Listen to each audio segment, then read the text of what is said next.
पनवेल परिसरात मराठा समाजाच्या विरोधात जातीय तेढ निर्माण करण्याचा प्रकार घडत आहे। याच्याच निषेधार्थ मराठा समाज एकत्र येऊन कळंबोली पोलीस ठाण्यात निवेदन दिलेले आहे।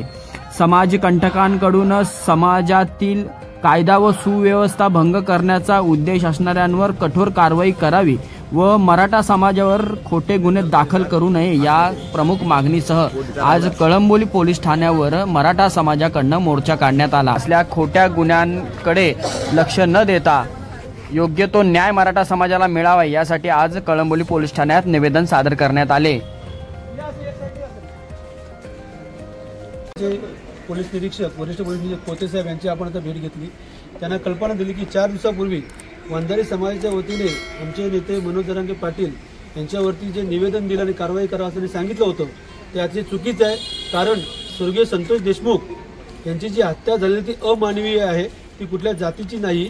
तर महाराष्ट्रातील मराठी माणसाला ज्या प्रकारची हत्या झाली होती ती हत्या निर्दयी होती, अमानुषपणे होती आणि त्याच्या विरोधात संपूर्ण महाराष्ट्रामध्ये मोर्चे निघत असताना काही ठराविक म्हणजे वंजारी समाज आणि वंजारी समाजाचे धनंजय मुंडे आणि वाल्मिक कराड आहेत, वाल्मिक कराडच्या समर्थनात त्यांनी दिले ते चुकीचं आहे। एका आरोपीच्या समर्थनात तुम्ही देताय ते चुकीचं आहे। त्याची कल्पना 4 दिवसापूर्वी जे वंजारी समाजाने इथे जातीय तेढ निर्माण करण्याचा प्रयत्न केलेला आहे ते चुकीचं आहे आणि त्यामुळे त्यांच्यावरती कारवाई करण्यात यावी। कारण इथे सामाजिक सलोखा आहे तो बिघडता कामा नये आणि ती जबाबदारी आपल्या सगळ्यांची, आमची सुद्धा आहे आणि त्यांची सुद्धा आहे। परंतु त्यांनी जातीय तेढ निर्माण करण्याचा प्रयत्न केला, त्यांच्यावरती कारवाई करावी। आमच्या नेत्यांवरती त्यांनी जे आक्षेपार्ह बोलले त्याच्यावरती कारवाई करण्यात यावी असं निवेदन आपण त्यांना दिलेलं आहे। यावर कोते साहेबांनी सांगितलं की त्यांचे जे निवेदन आलं होतं त्याच्यावरती कुठल्याही प्रकारची अजून कारवाई काय केलेली नाही। म्हणजे त्यांनी सांगितलं तो गुन्हा दाखल करा, परंतु तो गुन्हा त्या दाखल झालेला आजपर्यंत नाही। ते वरिष्ठांची चर्चा करतात आणि सांगतील। त्यामुळे अजून आपल्याला जे अपेक्षित होतं की गुन्हा मनोज जरांगे पाटलावरती गुन्हा दाखल होऊ नये ते अजून काय त्यांनी केलेलं नाही। आणि आम्ही त्यांना तेच सांगितलं की इथे महाराष्ट्राच्या पुन्हा एक सांगतो कानाकोपऱ्यातून लोक राहिलेले रोजी रोटीसाठी आले, काही नतद्रष्ट लोक स्वतःच्या राजकीय स्वार्थासाठी जर का इथे येऊन समाजकंटक जे आहेत जे येऊन इथे करत असतील तर त्यांचं ते हाणून पाडलं पाहिजे। आपल्याने आतापर्यंत 18 पगड 12 बलुतेदार यांना एकत्र ठेवून नेहमी आतापर्यंतची वाटचाल केलेली आहे।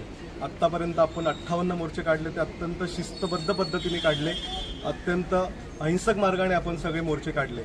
सकल मराठा समाजाने संतोषजी देशमुख यांची जी भ्रूण आणि पाशवी हत्या झाली त्याच्यामध्ये कुठल्याही प्रकारचा जातीय अँगल शोधण्याचा प्रयत्न केलेला नाही।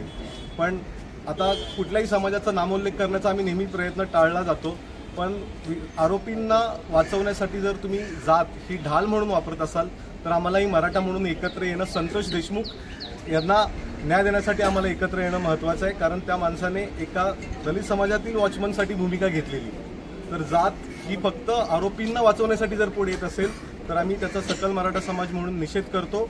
आणि ह्याच्यामध्ये पण पूर्ण जात जबाबदार नाही आहे। वाल्मिक कराड आणि धनंजय मुंडे यांचे जे समर्थक आहेत ते जबाबदार आहेत।